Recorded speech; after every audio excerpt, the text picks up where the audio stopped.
Hi everyone, this is Cassie, and we're talking about Scouts today with Scott Jourdonnais. How are you? Good, Cassie, thank you. Good, thanks for being on the podcast. We're excited to have you. Maybe you could start by just telling us a little bit about what you do here for Scouts BSA. You betcha. I started out with Scouts as an adult about 15 years ago as a volunteer with my boys when they got into the Scout age. But in the last little over 2 years, I've been on the professional side as a district executive of two of the 15 districts we have in Montana Council. So Mullan Trail District, which is the greater Missoula area, and the Bitterroot District, which is from Lolo all the way to the end of the Bitterroot Valley. So got about 1,000 scouts and about 450 volunteers. Wow. What is your title here, technically? District executive. District executive. And what's a brief overview of what a day in the life of Scott looks like? Well, I'm a professional advisor. Okay. So ideally, if we have a full volunteer support structure, I'm out in the community. It's out networking, making sure that the unit leadership and all the volunteers have what they need to deliver the program. But we have 2 district boards of directors, one for each of the 2 districts, a district chair, district commissioner, and then multiple positions. And so my job is kind of the professional advisor to the 2 boards, who then work to deliver the program. So you said you've been in this position for about 2 years. What are some changes you've seen in the program over 2 years? Well, the big one is that we now include girls in the program at all levels of scouting. And when did that change happen? A little over a year ago, at the younger girl Cub Scout level. They were introduced into the program, and that's been really exciting, a lot of fun. I spent a lot of time as a dad of 2 boys in the scouting program, taking off and leaving little sister behind. And for me, that was hard. It's like, why can't I come? And now, I mean, in those situations, they dive in. So if she was a little younger, she could try it out now. And then just this past February, we allowed our Scouts BSA, which would be girls into the older level program. How do you see that going so far? Really well. It's both at the Cub Scout and the older. They're siblings, of brothers that are already in the program, and so we've gotten some that are already participating just by having to go along with mom and dad and brother that have joined the program. But the BSA at the Scouts BSA level, we have separate boy troops and girl troops. We have a girls troop established here in Missoula. That's awesome. And we have I think over 10 or 12 throughout the council, which throughout the country, that's a pretty high number compared to other councils. Yeah, definitely. Taking a step back way in the past when your kiddos started Scouts, how old were they? First grade. Yeah, and how did they hear about it? Do you remember? Me. You. Okay. So did you participate when you were young? Yes. Okay. I was in Cub Scouts and I was in Boy Scouts in Great Falls where I grew up.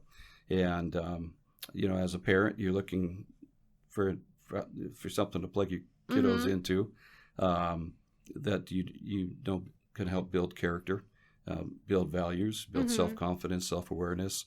And so it was actually my wife, who's a kindergarten teacher. We'd established a new PAC where she teaches school.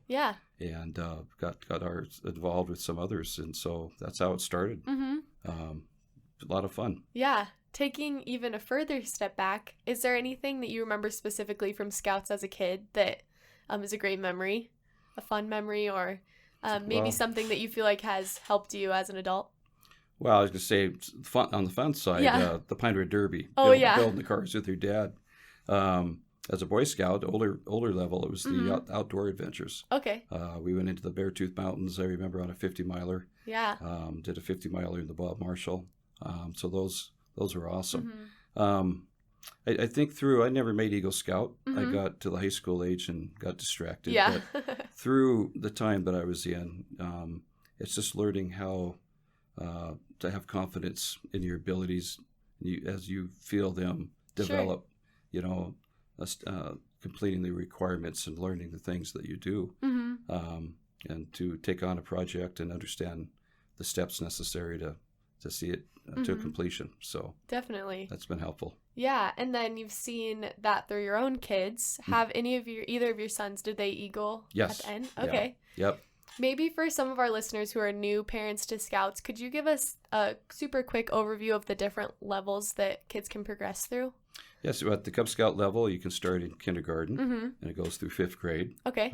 So from Lion to Weeblo, and after 5th grade, you would join Scouts BSA as it's known now, with the inclusion of girls. Sure. And that's from 6th grade through your 18th birthday. Okay. And so that's if you stick with it, I think it's 6 or 7% of all Scouts that are in the program make it through to Eagle Scout. Sure. So it's a rare accomplishment, but it's one that if you stick with the program and you get to that point, you've really set yourself up well. Yeah. But just as importantly, even at first class or Star Life to Eagle, you're still learning a lot of the same lessons and values. Sure.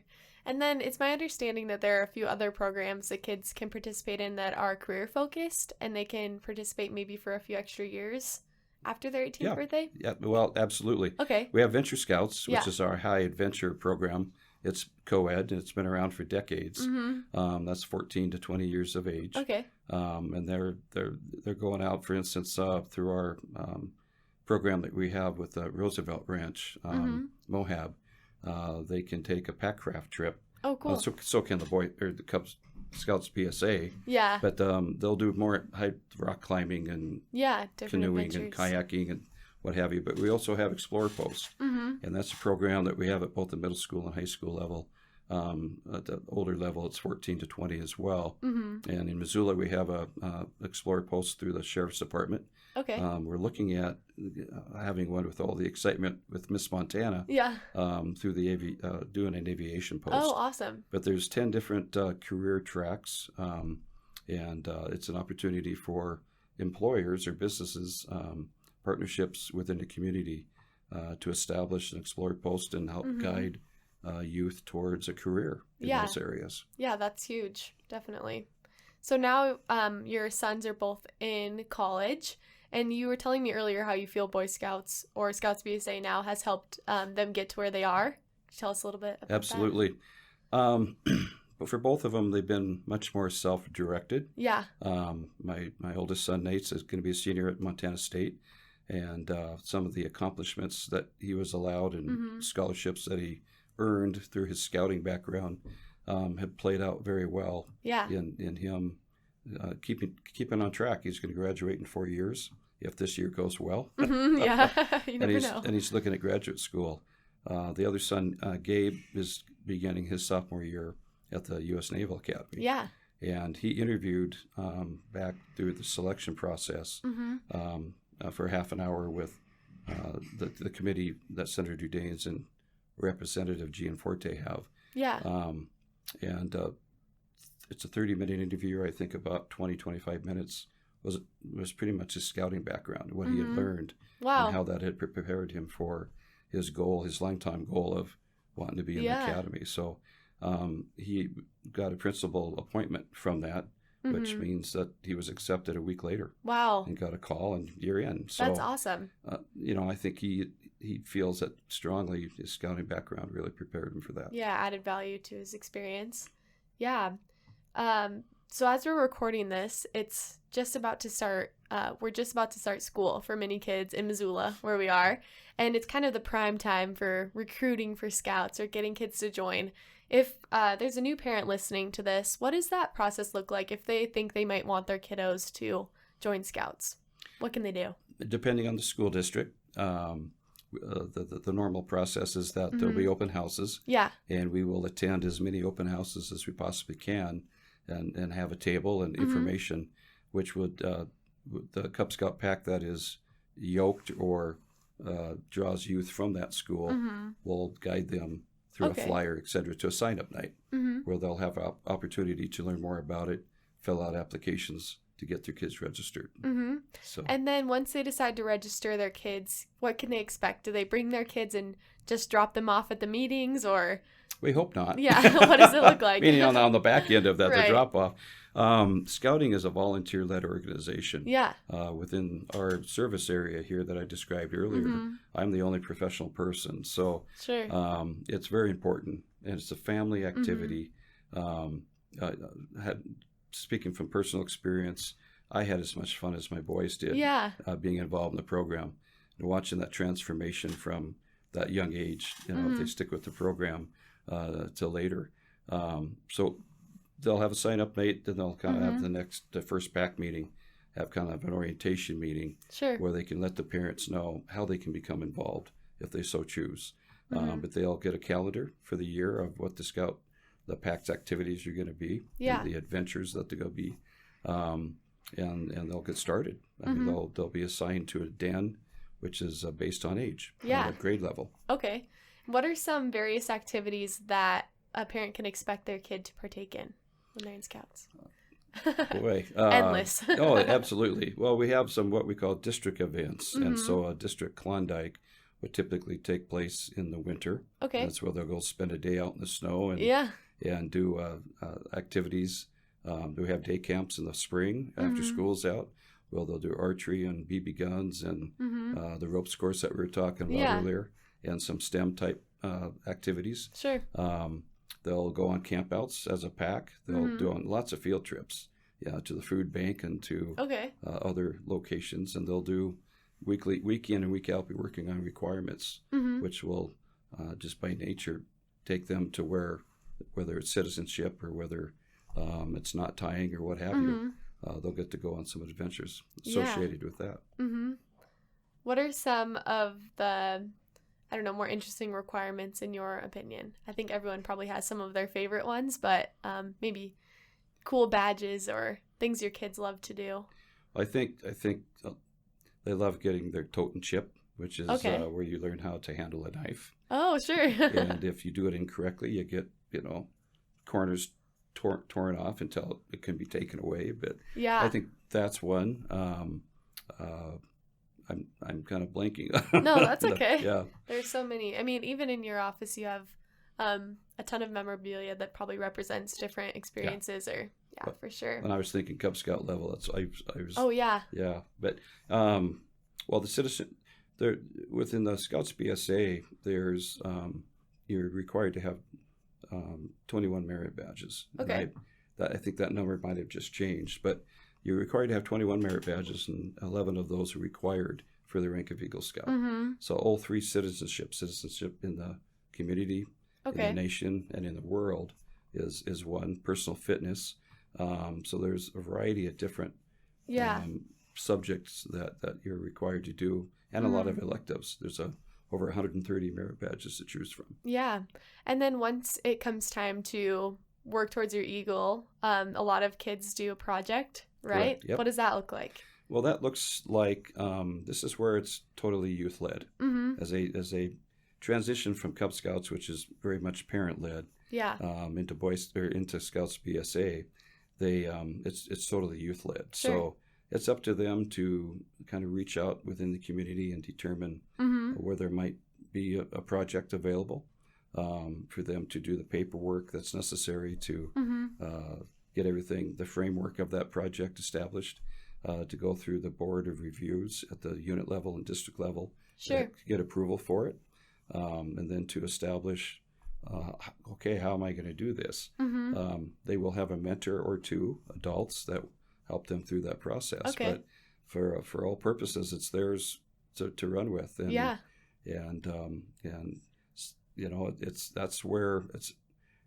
that's one of the most valuable things I think in scouting that the youth can go through in terms of becoming a project manager and all of the lessons. Yeah, they do it all themselves. Absolutely. What did your kids do? My oldest, Nate, partnered with Ecology Project International, and they have the facility down by the Missoulian, off the park there. It's a historic building with historic architecture. They were looking for a bike shelter because most of their employees bike to work and what have you. So he took that on, and he got with one of our adult volunteers who's an architect, David V. Gray, and he worked up his project and worked closely with them. And then he had a mentor, Rick Miller, who had a great network of craftsmen, if you will. And so he was able to build this bike shelter out of wood and match the architecture of the building with the arches and what have you. So it's probably going to be there for about 200 years. Right. It's if people should go take a look at it, because it's really, really cool. Yeah, next time I go down to the river in that area, I'll have to check it out. So it's like 400 volunteer hours, which is a very large project. Yeah. Gabe built a pedestrian path, a big gravel path for the Western Montana Military History Museum at Fort Missoula. Yeah. And so they were trying to build a pathway to go from the different buildings without having to go out into the street and such. Yeah. And again, that was a very large project with tons of fill dirt, excavation, what have you. So, but going through the necessary permitting, talking to community people to get approvals, planning out the work recruiting, planning out fundraising, going out asking businesses for donations. Yeah, those are all things that they learn those skills from. Yeah, definitely. That's a big projects to complete. That's really neat. If someone was considering putting their kids into Scouts or being involved with the program, what would you tell them? What are maybe some advice or encouragement to get them to come in? Most folks that come to me already have made that decision. Sure. So they've heard about it some way, shape, or form, or I was in Scouts. Right. My kid's got to be in Scouts. Yeah. But what I tell them, there's a lot of choices out there. I just share with them that, our mission is to help prepare young men and women to make ethical, moral decisions over their lifetimes. Sure. By instilling in them the values of the Scout Oath, the Scout Law. And if they ask what that is, I'll share that with them. Yeah. But it's more about it's a character building organization that once you get into both as children and parents, you're glad you did. Yeah. It's just has so much variety in what they get to do. We have the Scout camps. Our troops go to two of our flagship Scout camps, KBRM out of Lewistown and Millita Island, up at Flathead Lake, and they just have a ball. It's a blast. That's awesome. And there are a bunch of Scouts camps throughout the nation, but a lot of Montana kids go to those too. Yep, is that absolutely. Right? Yeah, yep. That's awesome. I think Montana is a special place to be a Scout. I think there's really cool opportunities. Other than that, Scott, what else would you like to tell people? Is there anything that we've missed? It's okay if the answer's no. I was just going to say, like I said, I started out about 14 years ago. There's opportunities for the youth as they grow older through the program, like the National Youth Leadership Training, which is conducted by other youth on staff. They train a whole week worth of leadership and citizenship and values. But just as importantly, as an adult, the resources of the Boy Scouts of America program overall are really geared towards training. Sure. Tremendous resources. We have a program for adults called Wood Badge, which is a week-long course, sometimes 2-3-day weekends or a full week, where they go through the same course at the adult level. Okay. And there are businesses and corporations that actually pay their employees to go through that training because it's so valuable. They know the value of it. For both within scouting and outside. So it's all about being prepared. Everything we do is geared towards being able to make decisions and be prepared to handle what life throws at you. And earlier we were talking about how when your kids joined Scouts, you were even able to meet some friends of your own from other parents. So I think that's really special. A lot of, not that I didn't have friends before, but most of the friends that I share the same values with are those that I have met through scouting. Yeah, values, interests, and the same with your kids, I'm sure. So lifelong friendships. Yeah, that's really awesome. Well, thanks, Scott. I think this was really informative for any parents considering Scouts. Well, thanks for allowing me to participate. Yeah, we're always happy to have you. Thank you. You bet.